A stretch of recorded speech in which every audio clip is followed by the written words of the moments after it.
Bapak Ibu terkasih, Shalom, salam sehat bagi kita semua. Pagi ini saya mengajak Anda untuk mengikuti renungan harian yang dikeluarkan oleh Sinode Gereja Kristen Oikumene di Indonesia, GKO, dengan berpedoman pada pola pembacaan Alkitab 4M.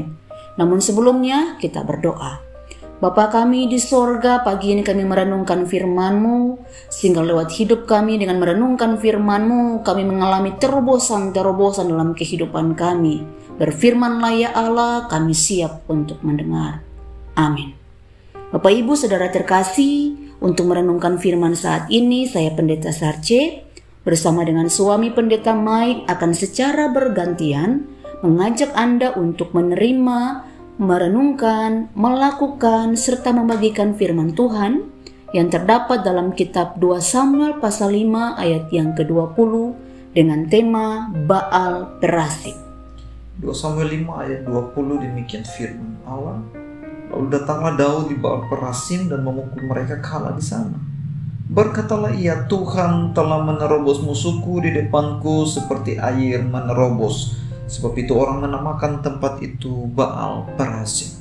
Nah, kita akan menggali firman Tuhan dengan pertanyaan berikut ini. Di manakah Daud mengalahkan orang Filistin? Di Baal Perasim. Apa arti Baal Perasim itu? Baal Perasim artinya Tuhan telah menerobos musuhku di depanku seperti air menerobos. Dengan kata lain, Baal Perasim artinya Tuhan telah melakukan terobosan. Terobosan dari apa? Nah, terobosan kalau kita lihat konteks itu adalah terobosan dari lembah Refaim ke Baal Perasim. Kita bisa lihat bagian itu, bagaimana Allah mampu merubah lembah Refaim itu. Lembah Refaim itu dengan kata lain secara rohani bicara soal persoalan, masalah yang kita hadapi, tantangan yang sedang kita hadapi. Mungkin kesehatan itu peperangan kita hari ini. Mungkin pergumulan-pergumulan kita itu masalah itu raksasa bagi kita hari ini. Dan kita nggak punya perlengkapan, kita nggak punya kekuatan, kita nggak punya senjata, kita nggak punya strategi untuk melakukan itu. Sangat mustahil kita mengalahkan situasi persoalan yang kita hadapi.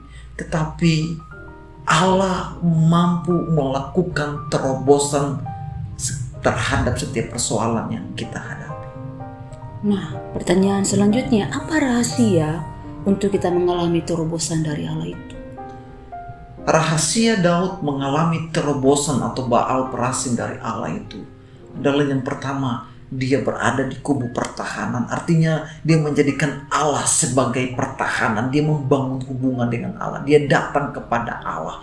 Dia tidak datang kepada manusia dicari Allah. Yang kedua, dia bertanya kepada Allah. Dia menjadikan Allah sebagai penasehat yang ajaib. Allah yang tidak pernah salah memberikan masukan, menasihati, memberikan keputusan. Allah yang merancangkan, Allah yang punya tujuan, Allah lah yang mengambil keputusan. Dia menjadikan Allah segala-galanya. Dan yang ketiga apa? Dia menjadikan Allah sebagai strategi dia. Secara strategi dia nggak punya pengalaman untuk melakukan itu. Secara strategi dia di bawah lembah. Tetapi dia jadikan Allah. Allah adalah Allah yang ahli strategi, Allah yang kreatif. Allah punya cara untuk melakukan terobosan, untuk membuat sebuah strategi. Allah punya cara untuk memenangkan sebuah peperangan. Allah punya cara supaya kita menjadi pemenang terhadap setiap persoalan kita. Dan yang terakhir juga, dia taat, dia melakukan apa seperti yang diperintahkan Allah. Karena tidak mungkin ada kemenangan tanpa ketaatan. Tidak ada kejayaan tanpa ketaatan. Tidak ada terobosan tanpa ketaatan. Oleh karena itu, dari kebenaran firman Tuhan ini, kira-kira pelajaran apa yang harus kita pelajari bersama hari ini? Pelajarannya adalah ketika kita mengalami persoalan yang sulit, sukar, rumit, atau seperti tidak ada jalan keluar atau jalan buntu. Misalnya sakit penyakit hari ini, kehilangan penghasilan, mungkin masalah keuangan, masalah pekerjaan, atau yang lainnya. Maka yang harus kita lakukan, mari kita datang kepada Tuhan, sebab Dia adalah ahli dalam pembuat terobosan atau mengadakan terobosan dalam setiap masalah yang kita hadapi saat ini. Dan untuk mengalami kuasa terobosan Allah itulah, maka yang harus kita lakukan dan sarana yang harus kita lakukan adalah kita datang berdoa kepada Allah. Seperti Daud, dia menyembah Tuhan dan berdoa minta sama Tuhan, baca firman, minta petunjuk Tuhan, jadikan Tuhan penasihat hidup kita, taat kepada perintah Tuhan, maju berperang, jangan mundur dari setiap masalah, bahkan ingat dan percayai akan janji Tuhan. Maka yakinlah kita akan mengalami terobosan daripada Tuhan. Nah, berdasarkan firman Tuhan dan uraian pengajaran hari ini, apa yang menjadi komitmen kita? Komitmen kita hari ini adalah kita mau datang buat Tuhan, membangun mesbah doa kita, mesbah pribadi kita saat teduh kita. Dan kita mau belajar untuk semakin giat merenungkan firman Tuhan, bertanya kepada Allah, menemukan jawaban lewat kebenaran firman Tuhan itu hari ini, supaya kita mengalami terobosan.